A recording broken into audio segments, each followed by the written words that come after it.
मित्रांनो नमस्कार, स्वागत आहे तुमचं आपल्या टेक्निकल मराठी गुरु या यूट्यूब चॅनलवर।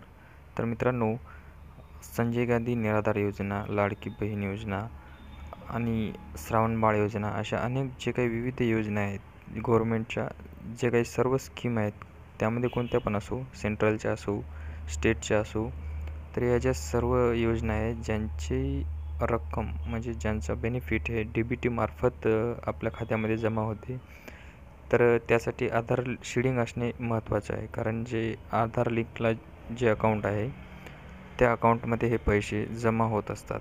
तर ते आपल्याला कशाप्रकारे चेक करता येईल ही आज त्याबद्दल या व्हिडिओमध्ये आपण माहिती देणार आहोत।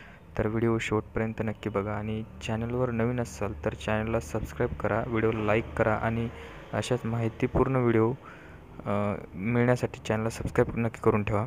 तर चला मित्रांनो, आपण गुगलवर आलेलो आहोत। इथे आपण NPCI असं सर्च केलं, त्यानंतर हे जे पहिलं टॅब दिसत आहे त्यावर क्लिक करून घेऊया।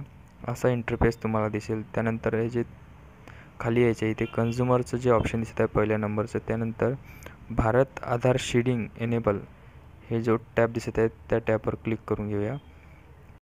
त्यानंतर काही सेकंद थांबल्यानंतर असा आपल्याला इंटरफेस दिसेल। ते 4 डॉट दिसत आहे त्यावर क्लिक करून आधार मॅप स्टेटस या टॅबवर क्लिक करायचं आहे आणि इथे आपला 12 अंकी आधार क्रमांक हा टाकून घ्यायचा आहे।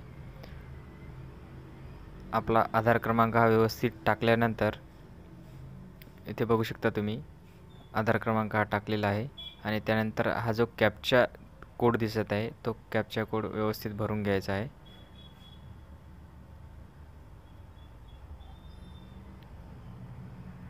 कॅप्चा कोड भरून घेतला आहे त्यानंतर सेंड OTP वर क्लिक करून इथे काही सेकंदात तुमच्या मोबाईलवर OTP येईल।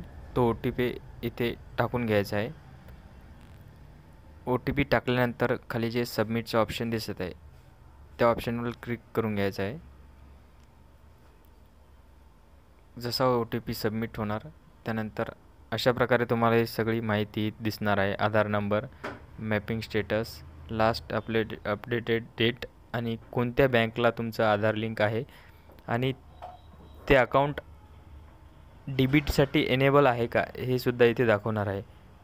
तर अशा प्रकारे व्हिडिओ आवडला असल्यास व्हिडिओला लाईक करा आणि चॅनलला सबस्क्राईब